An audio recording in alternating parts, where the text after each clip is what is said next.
जय हिंद दोस्तों, स्वागत है आप सभी का आपके अपने YouTube channel star club official में। दोस्तों, आज के इस वीडियो में हम लोग देखेंगे रुक्मणी सार संग्रह, जो 27,000 प्रश्नों का जो संग्रह है उसी को हम लोग देख रहे हैं। तो आज इसका चौथा भाग है। आप लोग इसको पूरा देखिएगा, बहुत अच्छा प्यार दे रहे हैं, लाइक और सब्सक्राइब जरूर कीजिएगा। तो चलिए शुरू करते हैं। पहला प्रश्न है कि कृष्णा नदी की प्रमुख सहायक नदी भीमा नदी कहाँ से होकर बहती है। तो जो भीमा नदी है एक कर्नाटक और महाराष्ट्र राज्य से होकर बहती है। कृष्णा नदी की प्रमुख सहायक नदी भीमा जो नदी है एक कर्नाटक और महाराष्ट्र राज्य से होकर बहती है। चलिए अगला प्रश्न है कि जलभृत एक्वाफायर क्या है। तो कठोर चट्टानों की परतों के बीच भूमिगत जमा पानी को जलभृत कहते हैं। जलभृत कठोर चट्टानों के परतों के बीच भूमिगत पानी जो जमा होता है उसी को कहते हैं। और भूमिगत पानी का जो सबसे ज़्यादा स्रोत भारत में है भूजल भी भारत में इसकी जो शुरुआत हुई थी भूजल योजना 2019 में हुई थी और पूरे विश्व में सबसे ज़्यादा इसका भंडारण भारत में है।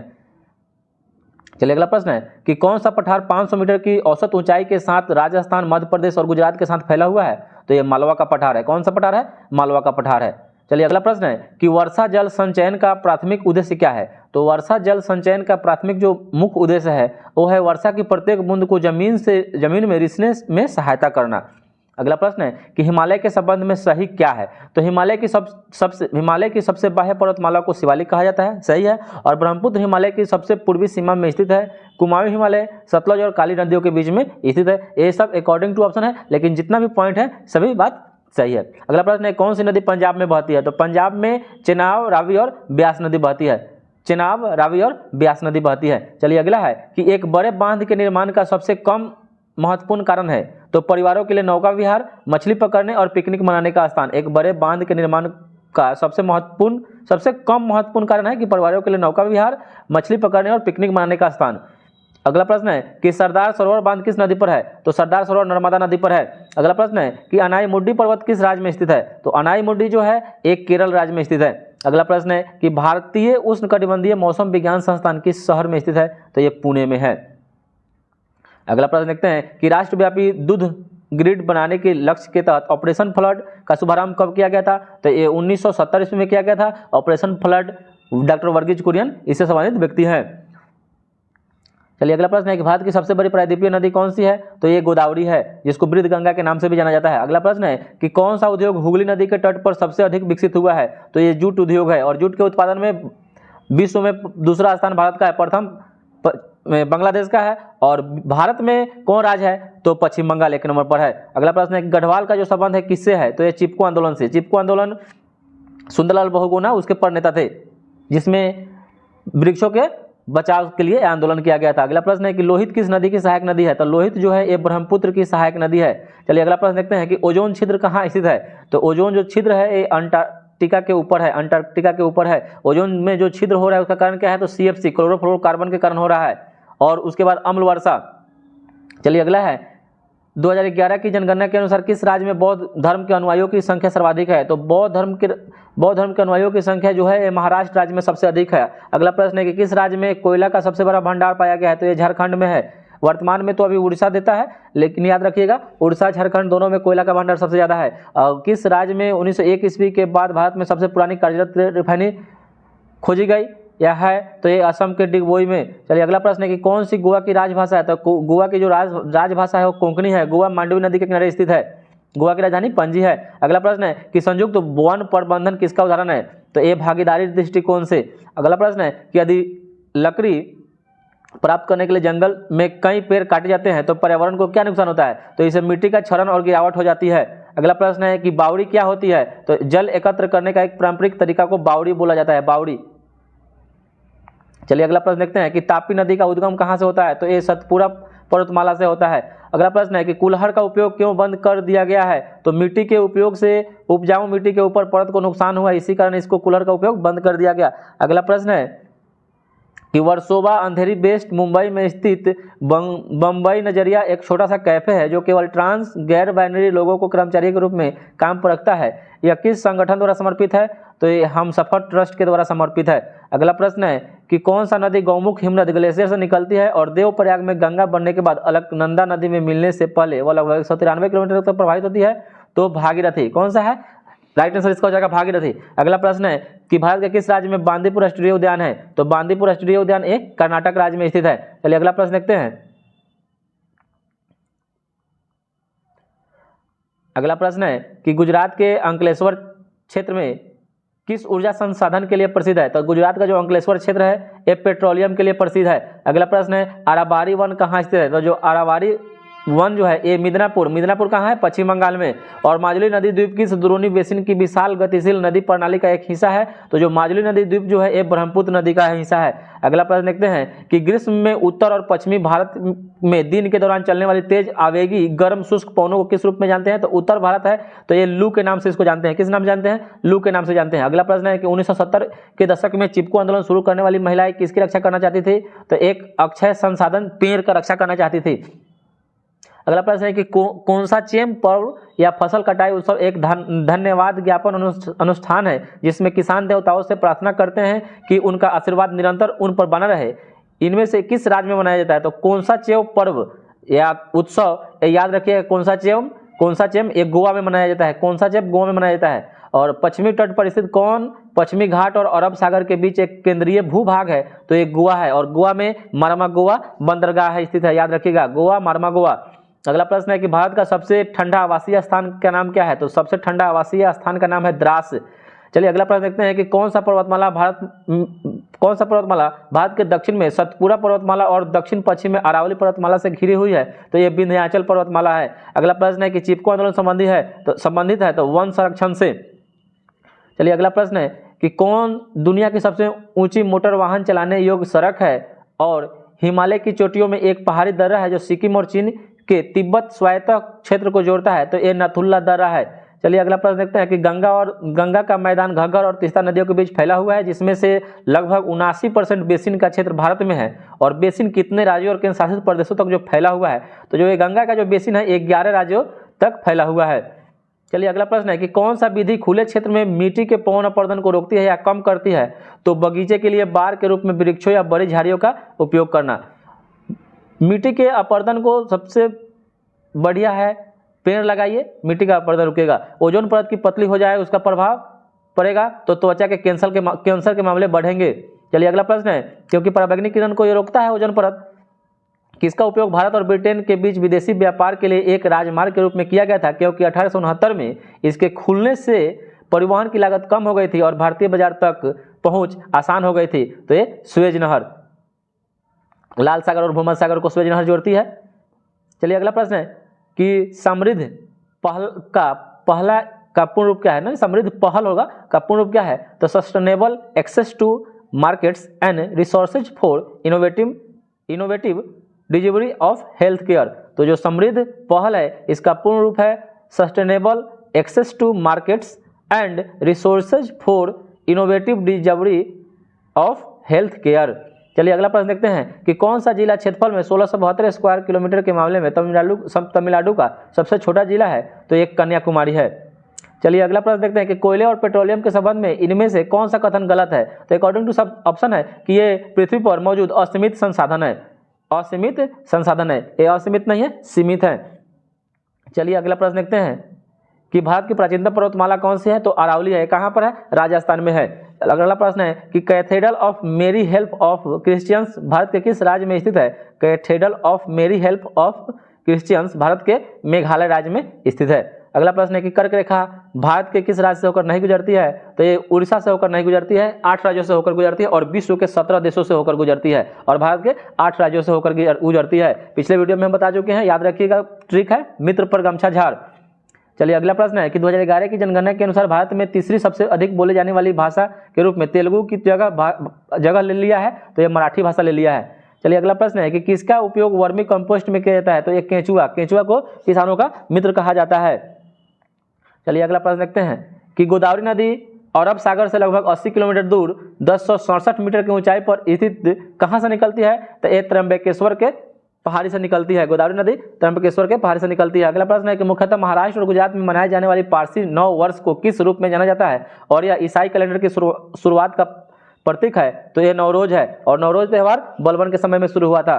अगला प्रश्न है कि देओमाली चोटी किस भारतीय राज्य में स्थित है? देओमाली चोटी ये उड़ीसा राज्य में है। देओमाली चोटी पूछा हुआ क्वेश्चन है, उड़ीसा राज्य में स्थित है। अगला प्रश्न है कि राजस्थान में 18वीं शताब्दी 1700 ईस्वी में अमृता देवी बिश्नोई समुदाय का ऐतिहासिक योगदान था, तो उन्होंने अपने क्षेत्र में उगने वाले पेड़ों की कटाई को रोकने के लिए अपने प्राणों की आहुति दे दी थी। तो जो बिश्नोई समाज है ये हिरण को, काला हिरण को पूजता है लोग। अगला प्रश्न है कि राजस्थान की कौन सी नदी सूख गई थी लेकिन गैर सरकारी संगठन एनजीओ तरुण भारत संघ की सहायता से और ग्रामीणों के प्रयासों से पुनर्जीवित कर दिया गया है? तो ये अरवरी नदी, याद रखिएगा अरवरी नदी कहाँ है? तो राजस्थान में है। अगला प्रश्न है कि तमिल को भारत की शास्त्रीय भाषा का दर्जा कब दिया गया? तमिल को तो ये 2004 में दिया गया। तमिल को भारत की शास्त्रीय भाषा का दर्जा 2004 ईस्वी में मिला था। और देवप्रयाग किसके संगम स्थल पर स्थित है? देवप्रयाग तो ये अलकनंदा और भागीरथी।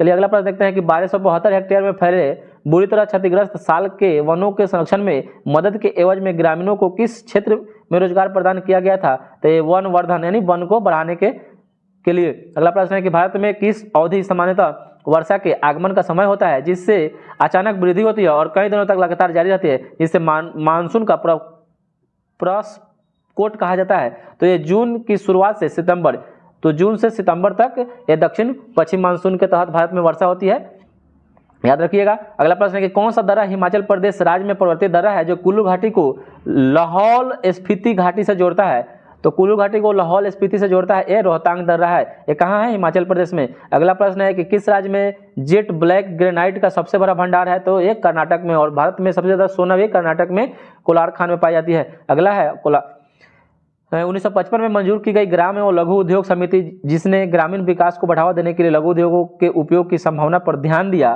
किस रूप में जाना जाता है? तो उस समिति को करवे समिति के नाम से जानते हैं। बरकान या बरखान का अभिप्राय क्या है? तो बालू के अर्धचंद्राकार टीला को बरखान कहा जाता है। चलिए अगला प्रश्न है कि किस राज्य में ग्रीष्म ऋतु में स्थानीय पवन लू चलती है? तो ये राजस्थान में और उत्तर भारत में। चलिए अगला प्रश्न है कि भारत में निर्वतन मानसून का मौसम किन महीनों में होता है? तो निर्वतन जो होता है ये अक्टूबर से नवंबर में होता है। और मलमल किसकी एक बेहतरीन किस्म है? तो ये मसलिन की। मलमल जो होता है एक मसलिन की बेहतरीन किस्म होती है। अगला प्रश्न है कि बंधन फाइनेंशियल सर्विसेज लिमिटेड का मुख्यालय कहाँ है जो सूक्ष्म वित्तीय सेवाएं प्रदान करती है? तो जो बंधन जो फाइनेंशियल सर्विसेज लिमिटेड है इसका मुख्यालय कोलकाता में स्थित है। अगला प्रश्न है कि भारत की सार्वजनिक क्षेत्र की कंपनी के रूप में किसे वर्गीकृत किया जा सकता है? तो हिंदुस्तान एरोनॉटिक्स लिमिटेड को किया जा सकता है, हिंदुस्तान एरोनॉटिक्स HAL। अगला प्रश्न है कि दक्षिण भारत की पेना नदी जो है किस पहाड़ी से निकलती है? तो जो पेना नदी है ये नंदी पहाड़ी से निकलती है, नंदी पहाड़ी से। अगला प्रश्न है कि भारत के दक्षिण बंगाल कोयला बेल्ट में स्थित सबसे महत्वपूर्ण गोंडवाना जो कोयला क्षेत्र है ये कहाँ स्थित है? तो ये झारखंड में है, लेकिन दामोदर घाटी में स्थित है। किस घाटी में पूछे तो दामोदर घाटी। और दामोदर घाटी भारत का सबसे पुराना घाटी है जिसका स्थापना 1948 ईस्वी में हुई थी। चलिए अगला प्रश्न देखते हैं कि अपने प्रवाह के दौरान किस नदी तिब्बत से होकर गुजरती है जहां इसे सांगपो के नाम से जाना जाता है? और यह भारत ये राज्यों अरुणाचल प्रदेश, असम और बांग्लादेश से भी होकर गुजरती है। तो ये ब्रह्मपुत्र नदी है। मानसरोवर झील तिब्बत के मानसरोवर झील से होकर निकलती है और ये अरुणाचल प्रदेश में आती है तो इसको सांगपो के, तिब्बत में सांगपो के नाम से जाना जाता है। और हिमाचल प्रदेश में जब अरुणाचल प्रदेश में आती है तो दिहांग के नाम से इसको जाना जाता है। चलिए अगला प्रश्न है कि किस वर्ष में गंगोत्री से डायमंड हार्बर तक कुल फीकल कोली फार्म का स्थल उच्च था? तो ये 2011 में। निम्न में कौन सी निम्न हिमाचल की सबसे लंबी पर्वतमाला है? निम्न हिमालय की, तो निम्न हिमालय की सबसे लंबी पर्वतमाला है पीर पंजाल। चलिए अगला प्रश्न देखते हैं, कहां पर स्थित माजुली विश्व का सबसे बड़ा आवासातित नदी द्वीप है? तो ये ब्रह्मपुत्र नदी पर है। और कहाँ है? तो ये असम में है। और असम राज्य में ही उमानंदा जो है, उमानंदा ये विश्व का सबसे छोटा नदी द्वीप है। चलिए अगला प्रश्न है कि दोदा बेटा जिसका अर्थ है एक बड़ा पर्वत किसकी सबसे ऊंची पर्वत चोटी है? तो ये नीलगिरी पहाड़ी की सबसे ऊंची चोटी का नाम है दोदा बेटा।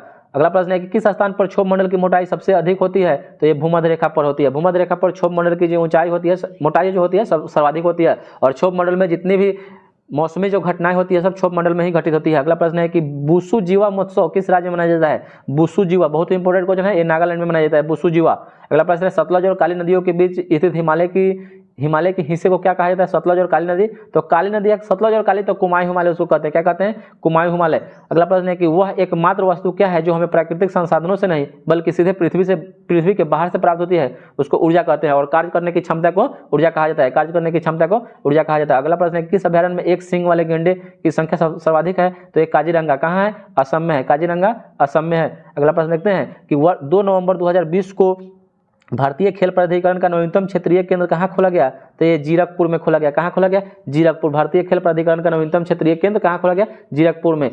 अगला प्रश्न है कि भाखड़ा नांगल बांध किस नदी पर बना है? तो ये सतलज नदी पर बना हुआ है। भाखड़ा नांगल सतलज नदी पर है। अगला प्रश्न है कि उन राज्य की पहचान कीजिए जो पूर्व मानसूनी बौछार काल बैसाखी से संबंधित है। तो काल बैसाखी पश्चिम बंगाल, उत्तर भारत में होता है, पश्चिम बंगाल और असम में काल बैसाखी पश्चिम बंगाल और असम में। अगला प्रश्न है कि कौन सी नदी यमुना की सहायक नदी नहीं है? तो यमुना की सहायक नदी गंडक नहीं है। अगला गंगा की सहायक नदी है। अगला प्रश्न है कि कौन सा बांध गंगा नदी पर बनाया गया था? तो गंगा नदी पर बनाया गया बांध एक टिहरी बांध है। चलिए अगला प्रश्न देखते हैं कि नर्मदा बचाओ आंदोलन जैसे कई समूह बड़े बड़े बांधों के निर्माण का विरोध करते हैं। किसी बड़े बांध के निर्माण का वह नकारात्मक सामाजिक प्रभाव क्या है जिसका ऐसे समूह विरोध करते हैं? तो है इसकी वजह से लोगों को प्रतिप्रवाही जलाशय क्षेत्र में विस्थापित किया जाता है। और नर्मदा बचाओ आंदोलन से संबंधित व्यक्ति का नाम है मेधा पाटेकर। किसका क्या नाम है? मेधा पाटेकर। याद रखिएगा, मेधा पाटेकर। चलिए अगला प्रश्न है कि कौन सी नदी नेपाल से होकर भारत में बहती है? तो कर्णाली नदी जो है ये नेपाल से होकर भारत में बहती है। नेपाल से होकर भारत में बहती है, वो कर्णाली नदी है। अगला प्रश्न है कौन सा राज्य गोंडवाना ग्रेट इंडियन बस्टर्ड का आवास है? तो गोंडवाना जो ग्रेट इंडियन बस्टर्ड का आवास है वो राजस्थान है। चलिए अगला प्रश्न है कि ब्रह्मपुत्र हिमालय की सीमा कहाँ बनाती है? तो सबसे पूर्व में बनाती है। चलिए अगला प्रश्न देखते हैं कि बूढ़ा बलंग और बैतरणी नदियों का उद्गम स्थल कहाँ स्थित है? बूढ़ा बलंग और बैतरणी नदियों का उद्गम स्थल उड़ीसा राज्य से स्थित है। अगला प्रश्न है कि भारतीय प्राणी सर्वेक्षण का मुख्यालय कहाँ है और इसकी उपस्थिति 16 क्षेत्रीय स्टेशनों में है? भारत के प्राणी संसाधनों के सर्वेक्षण के लिए जिम्मेदार कौन होता है? तो जिम्मेदार होता है, तो ये इसका मुख्यालय कहाँ है? जेडीएसआई का, तो ये कोलकाता में स्थित है। अगला प्रश्न है चिपको आंदोलन द ट्रीज मूवमेंट, मतलब चिपको आंदोलन पेड़ से चिपक जाता था लोग, तो ये किस गांव से शुरू हुआ था? उत्तराखंड के गढ़वाल स्थित रेनी गांव से। अगला प्रश्न है कि कौन सा त्यौहार नागालैंड में अंगामी जनजाति के लोगों के द्वारा मनाया जाने वाला एक प्रसिद्ध त्यौहार है? तो वह है सेक्रेनई जो एक त्यौहार है ये नागालैंड के अंगामी जनजाति के द्वारा मनाया जाता है। अगला प्रश्न देखते हैं कि मक्का किस देश में स्थित है? तो मक्का जो है ये सऊदी अरब में स्थित है। अगला प्रश्न है कि वन अधिकारी AK बनर्जी पश्चिम बंगाल में एक निम्नीकृत हुए जंगल को फिर से जीवंत करने के लिए उन्हें किस मॉडल का इस्तेमाल किया? तो उन्होंने वन संवर्धन में स्थानीय लोगों को शामिल किया। स्थानीय लोग ही इसको कर सकते हैं। अगला प्रश्न है कि कौन सा एक प्रसिद्ध वन्यजीव स्थल है जिसकी स्थापना 1981 ईस्वी में लद्दाख में हुई थी और यह हिम तेंदुओं की अधिक आबादी और पक्षियों की विस्तृत विविधता के लिए प्रसिद्ध है? तो ये हेमिस राष्ट्रीय उद्यान जो भारत का सबसे बड़ा राष्ट्रीय उद्यान है, हेमिस। चलिए अगला प्रश्न है कि जिसको महान या आंतरिक हिमालय या हिमाद्री के रूप में जाना जाता है वो हिमालय के सबसे उत्तरी पर्वतमाला में स्थित है। अगला प्रश्न है मलमल शब्द का संबंध किससे है? तो सूती कपड़ा के रूप में मलमल शब्द का संबंध है। अगला प्रश्न है कि भूमि क्षेत्रफल की दृष्टि से भारत का सबसे बड़ा राज्य कौन है? यानी क्षेत्रफल की दृष्टि से भारत का सबसे बड़ा राज्य राजस्थान है और जनसंख्या से उत्तर प्रदेश। अगला प्रश्न देखते हैं कि बंगाल की खाड़ी के उत्तर में अंडमान द्वीप समूह और दक्षिण में निकोबार द्वीप समूह है, एक जल निकाय द्वारा पृथक किए जाते हैं जिसे कौन सा चैनल कहा जाता है? तो 10 डिग्री जो चैनल होता है, 10 डिग्री चैनल, वो अंडमान और निकोबार को अलग करता है। अगला प्रश्न है एल नीनो एक जटिल मौसम तंत्र है जो प्रति कितने वर्ष के बाद एक बार प्रकट होता है? इसके कारण भारत सहित संसार के विभिन्न भागों में सूखा, बाढ़ और मौसम के चरम अवस्था आती है। तो 3 से 7 साल के बाद प्रकट होता है। एल नीनो एक जटिल मौसम तंत्र है। अगला प्रश्न है कि जल जैसे प्राकृतिक संसाधन के संदर्भ में संरक्षण से क्या अभिप्राय है? तो इसका प्रबंधन समझदारी के साथ करना होता है और विश्व जल दिवस 22 मार्च को मनाया जाता है। चलिए अगला प्रश्न है कि कौन सी नदी अरब सागर में मिलती है? तो अरब सागर में नर्मदा और ताप्ती। अगला प्रश्न है कि कौन सी नदी पूर्व से पश्चिम की ओर बहती है? तो ये नर्मदा और ताप्ती ही बहती है। चंदोली राष्ट्रीय उद्यान किस राज्य में स्थित है? ये तो महाराष्ट्र में है। कौन सी नदी भारत की हिमालय नदियों में से सबसे पश्चिमी नदी है?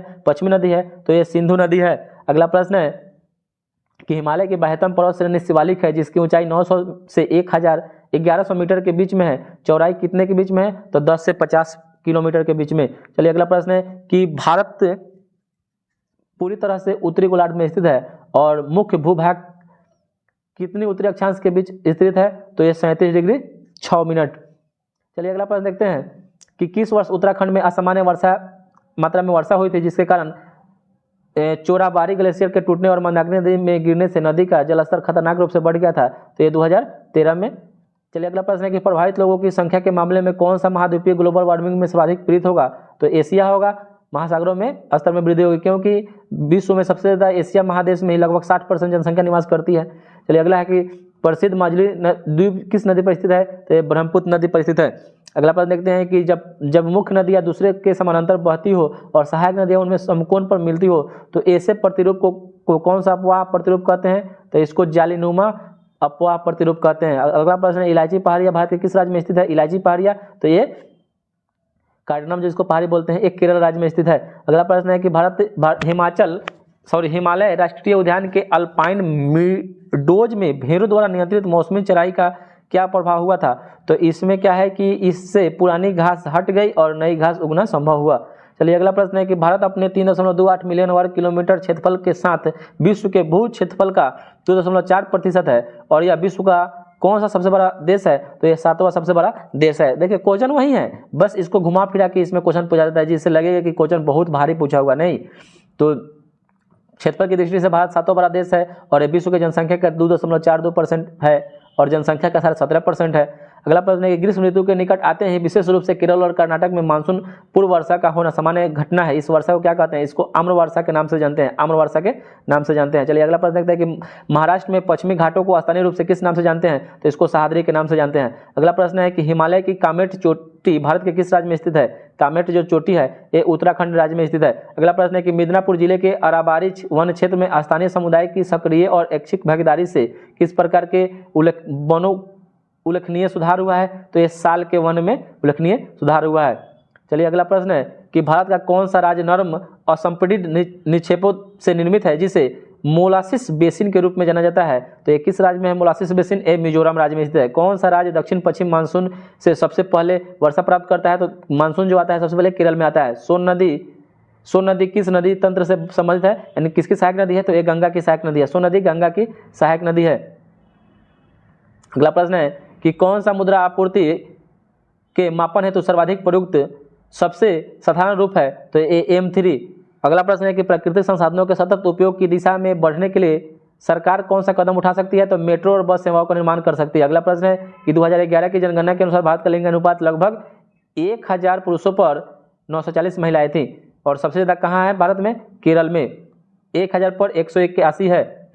अगला प्रश्न है कि भारतीय अर्थव्यवस्था में वित्तीय वर्ष होता है 1 अप्रैल से 31 मार्च को वित्तीय वर्ष के रूप में मानते हैं और भारत की वित्तीय राजधानी मुंबई को कहा जाता है, वित्तीय राजधानी मुंबई को कहा जाता है। अगला प्रश्न है ऐसे भारत की राजधानी कहाँ है, नई दिल्ली। 2011 की जनगणना के अनुसार भारत का सर्वाधिक जनसंख्या वाला महानगरीय नगर कौन है, तो यह मुंबई है। अगला प्रश्न है कि वर्ष 2022-23 के अनुसार राष्ट्रीय राजमार्ग नेटवर्क के विस्तार के लगभग कितनी राशि आवंटित की गई थी, तो ये 20,000 करोड़। चलिए ये सब पुराना हो गया। 2011 की जनगणना के अनुसार केरल की साक्षरता दर लगभग 94%, सबसे ज़्यादा है। केरल के बाद कौन सा है, मिजोरम, उसके बाद गोवा। अगला प्रश्न है कि उसके बाद त्रिपुरा,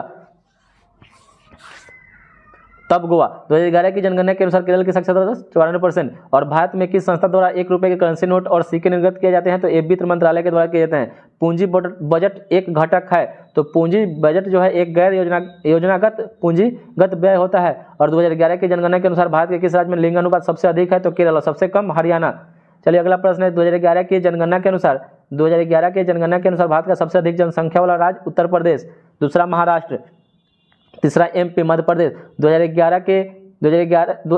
1956 इसमें भारत सरकार द्वारा निजी क्षेत्र की सभी मौजूदा जीवन बीमा कंपनियों का राष्ट्रीयकरण करके स्थापित किया गया, तो ये भारतीय जीवन बीमा LIC में इसका स्थापना 1956 में हुआ था। इसी में एक और क्वेश्चन पूछता है GIC जो 1972 में हुआ था, साधारण जीवन बीमा। चलिए अगला प्रश्न है 2011 के जनगणना के अनुसार किस राज्य का जनसंख्या घनत्व 100 व्यक्ति प्रति वर्ग किलोमीटर से कम था, तो सिक्किम। ऐसे सबसे कम जनसंख्या घनत्व किस राज्य का है, तो अरुणाचल प्रदेश 17 वर्ग किलोमीटर पर है। तेंदुलकर समिति का रिपोर्ट आधारित थी, तो ये गरीबी पर पूछता है, हमेशा क्वेश्चन पूछता है कि तेंदुलकर समिति का रिपोर्ट जो तैयार किया गया था ये गरीबी पर तैयार किया गया था।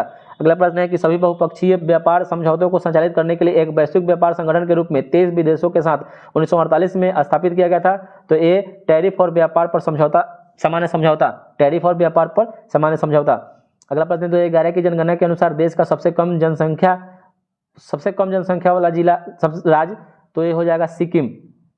चलिए अगला प्रश्न है कि नीति आयोग द्वारा प्रतिस्थापित किए जाने से पूर्व इनमें से किस संगठन द्वारा लकड़ा वाला सूत्र का प्रयोग करके बेरोजगारी से संबंधित आंकड़ों को संकलित किया जाता था, तो योजना आयोग को, कौन सा हो जाएगा, योजना आयोग। 1950 में इसका स्थापना हुआ था, 15 मार्च 1950 को। अगला प्रश्न है कि मानव विकास रिपोर्ट प्रकाशित करता है संयुक्त राष्ट्र विकास कार्यक्रम, संयुक्त राष्ट्र विकास कार्यक्रम। अगला प्रश्न है कि गरीबी रेखा गरीबी को मापती है आय स्तर या उपभोग व्यय के रूप में। चलिए अगला प्रश्न है कि भारतीय रिजर्व बैंक द्वारा संचालित खुले बाजार के संचालन कितने प्रकार से होता है, तो जो खुले बाजार के संचालन का जो होता है 2 प्रकार से होता है। अगला प्रश्न है कि 2011 की जनगणना के अनुसार भारत की सबसे अधिक बोली जाने वाली भाषा कौन सी हो गई है, तो हिंदी, दूसरा है बंगाली। अगला प्रश्न है कि 2011 की जनगणना के अनुसार भारत के किस राज्य का लिंगानुपात सबसे अधिक के क्रम में दूसरे नंबर पर था, तो ये हो जाएगा पुडुचेरी का, ये संघराज क्षेत्र है। चलिए अगला प्रश्न है 2011 की जनगणना के अनुसार भारत के किस राज्य की साक्षरता दर सबसे कम है, तो ये बिहार का, अभी भी बिहार का ही सबसे कम है। चलिए अगला प्रश्न देखते हैं कि 1991 में एलपीजी की रणनीति में एल का अर्थ क्या था, तो ये लिबरलाइजेशन था। एलपीजी का मतलब था लिबरलाइजेशन, एल का मतलब लिबरलाइजेशन, पी का मतलब प्राइवेटाइजेशन और जी का मतलब ग्लोबलाइजेशन। चलिए अगला है 2011 की जनगणना के अनुसार भारत में नगरीय जनसंख्या का प्रतिशत कितना है, 30 से 35% के बीच, और भारत की महिला साक्षरता 2011 के अनुसार 60 से 69% के बीच में, अकॉर्डिंग टू ये ऑप्शन है। चलिए अगला प्रश्न है लगभग 64% के है, वार्षिक वित्तीय विवरण सरकार की प्राप्तियों और भुगतानों को दर्शाता है किस रूप में, तो ये आकस्मिक निधि जो अनुच्छेद 267 में निहित है, और सार्वजनिक खाता और समेकित निधि के रूप में, और संचित निधि 266 के ए में है, और आकस्मिक निधि 267 के में। चलिए अगला है कि ग्रामीण क्षेत्रों में किस प्रकार की बेरोजगारी जब लोगों को वर्ष के कुछ महीनों के दौरान नहीं मिल पाती है, उसको मौसमी बेरोजगारी के नाम से जानते हैं, उसको मौसमी बेरोजगारी के नाम से जानते हैं। और वित्तीय सेवा का एक रूप जो गरीबी और कम आय वाले परिवार को छोटे ऋण और 3 वित्तीय सेवाएं प्रदान करता है, उसको सूक्ष्म वित्त कहते हैं, माइक्रो फाइनेंस कहते हैं। अगला प्रश्न है कि 2011 की जनगणना के अनुसार भारत में कुल प्रजनन दर है 2.4 से 2.9% तक। अगला प्रश्न है कि किसी विशेष समय में जनता के बीच प्रचलन में रहने वाले धन के कुल स्टॉक को क्या कहते हैं, उसको मुद्रा आपूर्ति बोलते हैं, मुद्रा आपूर्ति। 2022 में भारतीय प्रतिभूति और विनिमय बोर्ड की पहली महिला अध्यक्ष बनी थी माधवपुरी बुच। अभी सेबी की अध्यक्ष वही है, सेबी की अध्यक्ष है माधवपुरी बुच। 1988 में स्थापना हुआ था सेबी का। और चलिए अगला प्रश्न है कि पीएम डिवाइन उत्तर पूर्वी भारत के किस विकास की पहल है, तो ये प्रधानमंत्री की है। अगला प्रश्न है कि भारतीय जनगणना आमतौर पर की जाती है 10 वर्षों के बाद, 1881 में पहली बार की गई थी। चलिए अगला प्रश्न है कि 2011 के अनुसार भारत की साक्षरता दर किस प्रास रेंज के अंतर्गत आता है, तो जो साक्षरता दर है 70 से 75% के बीच। अगला है 2011 के जनगणना के अनुसार भारत का दूसरा सबसे अधिक आबादी वाला मेट्रो शहर कौन सा है, दिल्ली। अगला प्रश्न है कि भारत के किस राज्य की जनसंख्या सबसे कम है 2011 की जनगणना के अनुसार, तो सिक्किम। अगला प्रश्न है कि उद्योगों के वर्गीकरण में एक संयुक्त क्षेत्र उद्योग है, तो पूंजी निवेश के आधार पर, पूंजी निवेश के आधार पर। अगला प्रश्न है 2011 की जनगणना के अनुसार सबसे अधिक जनसंख्या वाला मेट्रो शहर ये मुंबई। सामाजिक आर्थिक जनगणना 2015 के अनुसार भिक्षा से निर्वाह करने वाले निराश्रित परिवारों की संख्या सर्वाधिक कहाँ है, तो ये उड़ीसा में है। चलिए अगला प्रश्न है कि भारतीय लघु उद्योग विकास बैंक सिडबी विनियमित होता है भारतीय रिजर्व बैंक के द्वारा लखनऊ में, जिसका मुख्यालय है। बैगनी क्रांति जिसे जम्मू और कश्मीर में शुरू किया गया था, किस क्रांति के रूप में जाना जाता है, तो इसको लेवेंडर क्रांति के रूप में बैगनी क्रांति को जानते हैं। अगला प्रश्न है कि प्रति इकाई क्षेत्र में व्यक्तियों के संख्या का माप देती है, तो ये जनसंख्या घनत्व, यानी कम जगह में जितना ज्यादा व्यक्ति रहेगा उसको जनसंख्या घनत्व कहते हैं। प्रति इकाई क्षेत्र में व्यक्तियों की संख्या का माप देती है जनसंख्या घनत्व, उसी को कहते हैं। अगला प्रश्न है कि जब कर संग्रह आवश्यक व्यय से अधिक हो जाता है उस बजट को अधिशेष बजट कहते हैं। अगला प्रश्न है कि स्वतंत्र भारत की पहली जनगणना आयोजित की गई थी, तो स्वतंत्र भारत की 1951 में। भारत की नवीनतम जनगणना कब शुरू की गई, 2011 में। चलिए अगला प्रश्न है कि भारत के पड़ोसी देशों में किसका जनसंख्या घनत्व सबसे अधिक है, तो ये बांग्लादेश का है। और भारत में किस राज्य का है, तो बिहार का है, 1106। अगला प्रश्न है कि जब वित्तीय संस्था निवेशकों के हितों में रक्षा करती है और शेयर बाजार के मध्यस्थों का कामकाज को सुगम बनाती है, तो कौन करती है, तो सेबी, भारतीय प्रतिभूति और विनिमय board, security exchange board of India.